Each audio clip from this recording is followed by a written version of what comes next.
Pasemos a la experiencia de Darío Vargas, que ha trajinado todo el tiempo, tantos años, con el tema de la cultura, tanto en el plano oficial como en el plano académico y en la actividad propia como creador. Darío, por favor, lo Bueno, hay una, escuchamos. una preocupación central, ¿no? Que es central. Cuando se habla de plan de desarrollo, por un lado, y se habla de cultura por el otro, entonces la lógica de la estructura del poder público en Colombia nos diría que la cultura, con sus propios planes, debían quedar incluidas por ley necesariamente, ¿sí?, en los planes de desarrollo nacionales, territoriales y locales. ¿Sí? A mi modo de ver, eso es lo que no ha sucedido. Cuando se hace el plan de desarrollo territorial, el plan de desarrollo de un municipio, entonces inicialmente hay unas directivas de la dirección del DNP, de la Dirección Nacional de Planeación, que están instauradas como ley y que establecen los procedimientos y las metodologías para la elaboración de los planes de desarrollo, ¿sí? Es a esas metodologías a las cuales los artistas y trabajadores independientes de la cultura, gestores y organizaciones culturales no han podido acceder. Pero no han podido acceder no porque el espacio no esté creado por ley, sino porque no hemos tenido, digamos, la iniciativa de hacerlo con el fin de llenar esos espacios que nos corresponden desde el punto de vista constitucional y legal.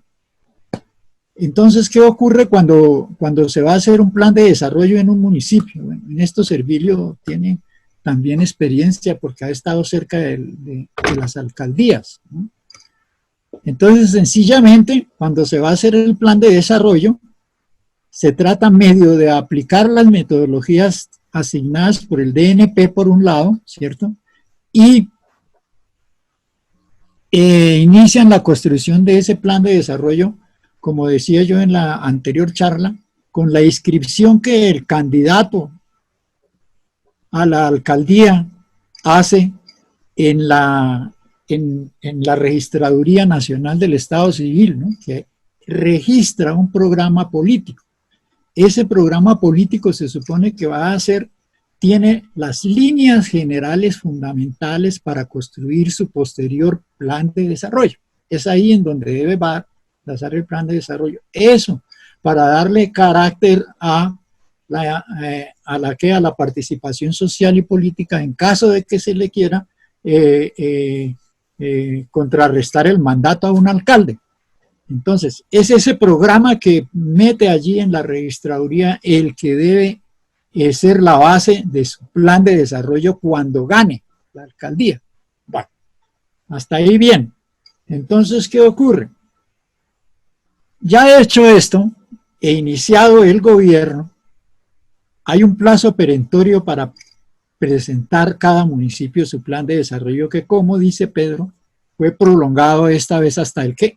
Hasta el 15 de junio, el para 17, presentarlo al Consejo y a la para Asamblea. presentarlo al Consejo para como proceso de formalización legal, ¿no? Entonces, en ese plazo, ¿qué es lo que el Ejecutivo hace? En ese plazo el Ejecutivo lo primero que debe hacer, según lo designa el DNP, es hacer inicialmente un reconocimiento del territorio. Es decir, todo plan de desarrollo tiene una parte diagnóstica y una parte estratégica. En la parte estratégica está la preocupación que todos tenemos por la plata, por los rubros, cómo vamos a quedar incluidos ahí, cuánto nos van a dejar, qué va a pasar con el berraco problema de la plata del Festival de la Cultura, cómo se va a manejar lo de la estampilla. Bueno, toda esa preocupación económica forma parte de la parte estratégica del plan de desarrollo, ¿sí? La parte diagnóstica implica necesariamente un abordamiento que a mí me parece de carácter muy especial. Ese reconocimiento del territorio inicialmente lo que hace es como definir un estado del arte, por un lado, de la condición del desarrollo, porque nos estamos refiriendo a ese plan de desarrollo, establecer ese diagnóstico que incluso va amparado por la famosa entrega que hace el alcalde anterior al alcalde subsecuente con una información específica de cómo le entrega el municipio, cuánto gasté, en cuánto le endeudé, cuáles fueron mis programas que realicé, qué cosas dejé pendientes. Todo ese problema del empalme, ¿sí?, va incluido dentro de las características que debe tener el nuevo plan de desarrollo que realice el nuevo alcalde. Entonces, si ese reconocimiento del territorio generalmente, cuando se trata de la cultura, ¿sí?, para preguntarnos nosotros qué nos dejó de cultura del anterior alcalde, qué desarrolló, cuál fue el plan, cuáles fueron las líneas y todas esas cosas. Entonces, en ese sentido de ese empalme, ¿sí?, son unos empalmes demasiado precarios. ¿Por qué? Porque no se hizo nada, ¿sí? Tal vez entonces, cuando se hace el plan de desarrollo y según el concepto de cultura que se maneje, porque lo que hablábamos con Jorge en la anterior conferencia es que el concepto que se tenga de cultura implica también lo que se vaya a hacer en materia de gestión. Porque si yo tengo un concepto distinto, entonces, por ejemplo, ¿qué es lo que ha sucedido generalmente? Pongo el caso del gobierno de Carlos Amaya. Él hizo un reconocimiento del territorio a su manera y puso un diagnóstico en mente de lo que era Boyacá. Y Boyacá no dejó de ser para él un departamento absolutamente campesino.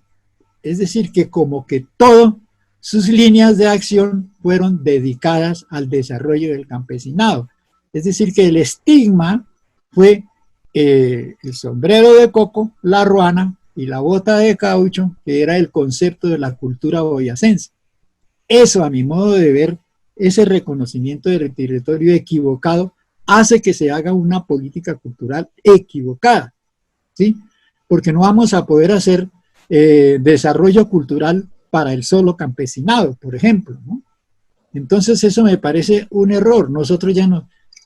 Boyacá es uno de los departamentos más multiculturales de la nación. Eso se olvidó. Nosotros tenemos un sentido de multiculturalidad grandísimo. Tenemos cultura de Boya de Río, cultura del río Magdalena, cultura del altiplano cundiboyacense, cultura de páramo. Es decir, tenemos una multiplicidad de culturas, de pisos térmicos que hacen que nos comportemos de distinta manera y somos pluriculturales. Nosotros no solo somos el campesino cultivador de papa, de agricultura, de esto, porque esto ha cambiado. Si ustedes se acuerdan, la Tunja de 1970 no es la Tunja de 2020, ¿no? Esto se nos creció. Esto de alguna manera u otra se modernizó y por tanto las relaciones de cultura han cambiado mucho. Entonces, ¿qué es lo que hacen los alcaldes cuando elaboran su plan de desarrollo para seguir con la carreta? Inician practicando lo que dice el DNP para hacer un análisis por sectores. ¿Y cuál es esa sectorización? Esa sectorización viene dada por la ley. ¿Por qué está? En la sectorización de los planes está infraestructura, agua potable, educación, salud. Según las particularidades de algunos municipios, otros ítems, ¿no? Y cuando se trata de cultura, entonces esto no se aborda porque la cultura es un gasto, como decíamos con Jorge.